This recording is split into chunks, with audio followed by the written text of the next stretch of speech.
নমস্কার বন্ধুরা, আমি মৌমিতা তোমাদের জন্য আবার জব নিউজ নিয়ে হাজির হয়েছি। আজকে যে দুটো জব নিউজ আমি তোমাদের কাছে তুলে ধরবো সেই দুটো হলো, প্রথমে হলো রেলের নন টেকনিক্যাল পদে 11,558 জন নিয়োগ করা হবে। রেলওয়ে রিক্রুটমেন্ট বোর্ডের মাধ্যমে বিভিন্ন ধরনের নন টেকনিক্যাল পদে, যেমন গ্র্যাজুয়েট লেভেলে goods train manager, station master, chief commercial cum ticket supervisor, junior accounts cum typist, senior clerk cum typist এবং আন্ডার গ্র্যাজুয়েট লেভেলে accounts clerk cum typist, commercial cum ticket clerk, junior clerk cum typist, train clerk পদে নিয়োগ করা হবে। মোট শূন্যপদ 11,558। অনলাইনে আবেদন করতে হবে। গ্র্যাজুয়েট লেভেলে আবেদন শুরু 14ই সেপ্টেম্বর এবং আন্ডার গ্র্যাজুয়েট লেভেলে আবেদন শুরু হচ্ছে 21শে সেপ্টেম্বর থেকে। যোগ্যতা কী লাগবে না, গ্র্যাজুয়েট লেভেল পদগুলোর ক্ষেত্রে গ্র্যাজুয়েট পাস এবং আন্ডার গ্র্যাজুয়েট লেভেলের ক্ষেত্রে দ্বাদশ শ্রেণী পাস করে থাকতে হবে।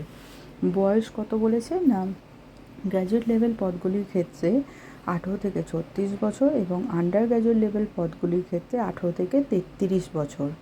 আবেদন ফি কত না 500 টাকা। এই 500 টাকাটা হচ্ছে সাধারণ প্রার্থী, ওবিসি এদের ক্ষেত্রে। আর এসসি, এসটি, এক্স সার্ভিসম্যান, আর্থিকভাবে দুর্বল, পিডাব্লিউডি মহিলা প্রার্থীদের ক্ষেত্রে 250 টাকা।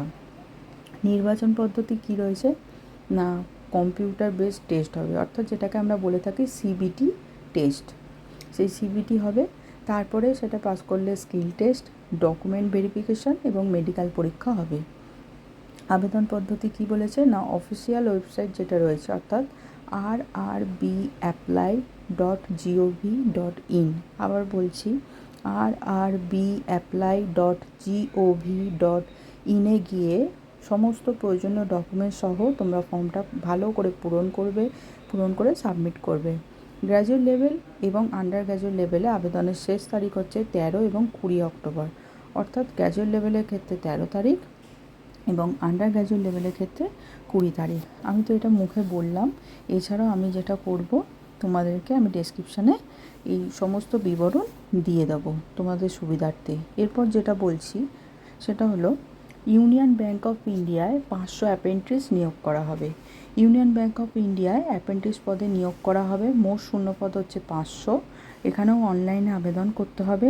যোগ্যতা কি বলেছে না, কোনো স্বীকৃত বিশ্ববিদ্যালয় বা ইনস্টিটিউট থেকে স্নাতক পাস করতে হবে। শিক্ষাগত যোগ্যতা সম্পূর্ণ হতে হবে 17ই সেপ্টেম্বর 2024-এর মধ্যে। বয়স হচ্ছে 1/8/2024 অনুযায়ী 20 থেকে 28 বছর পর্যন্ত। সংরক্ষিত শ্রেণীর প্রার্থীরা যেমন সরকারি ক্ষেত্রে বিভিন্ন সময় ছাড় পেয়ে থাকে, সেরকমই নিয়ম অনুযায়ী তারা ছাড় পাবে। স্টাইপেন্ড আর ট্রেনিংয়ের সময়সীমা কত না, প্রত্যেক মাসে 15,000 টাকা করে স্টাইপেন্ড দেওয়া হবে আর ট্রেনিংয়ের সময়সীমা হচ্ছে 1 বছর। আবেদন ফি কত না, এক্ষেত্রেও সাধারণ প্রার্থী যারা বা ওবিসি যারা তাদের জন্য হচ্ছে 800 টাকা। এসসি, এসটি ও মহিলা প্রার্থীদের ক্ষেত্রে 600 টাকা আর শারীরিক প্রতিবন্ধী প্রার্থীদের ক্ষেত্রে 400 টাকা। এবং এই সব কটা ক্ষেত্রেই কিন্তু জিএসটি লাগবে, অর্থাৎ যে 800 টাকা দিয়ে ফিল আপ করবে তারও জিএসটি লাগবে, যে 600 টাকা এবং 400 টাকা দিয়ে ফর্ম ফিল আপ করবে তাদেরও কিন্তু জিএসটি দিতে হবে। নির্বাচন পদ্ধতি এখানে কি আছে না, অনলাইন টেস্ট হবে। অনলাইন টেস্টে পাস করলে লোকাল ল্যাঙ্গুয়েজ টেস্ট এবং তারপর মেডিকেল টেস্ট পরীক্ষা হবে। অনলাইন টেস্টে থাকবে 100 নম্বরের প্রশ্ন, 1 নাম্বার করে, আর সময় হচ্ছে 60 মিনিট।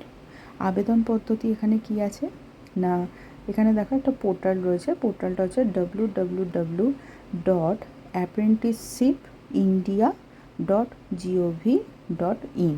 আবার বলছি দেখো, www.apprenticeshippindia.gov.in। এই পোর্টালে গিয়ে তোমরা প্রয়োজনীয় ডকুমেন্ট সহ ফর্মটা ভালো করে পূরণ করে সাবমিট করে দেবে। আবেদনের শেষ তারিখ হচ্ছে 17ই সেপ্টেম্বর, অর্থাৎ হাতে কিন্তু এখনও বেশ কিছুদিন সময় রয়েছে। তাই তোমরা একটু ভাবনা চিন্তা করে এবং ভালো করে সমস্ত জিনিসটা ভালো করে দেখে নিয়ে পড়ে নিয়ে ফর্মটা তাড়াতাড়ি করে ফিল আপ করে দাও। আশা করি তোমাদের ভালো লাগবে এবং যদি ভালো লেগে থাকে আমার চ্যানেলটা অবশ্যই সাবস্ক্রাইব করো, আমি যাতে ইন্সপিরেশন পাই।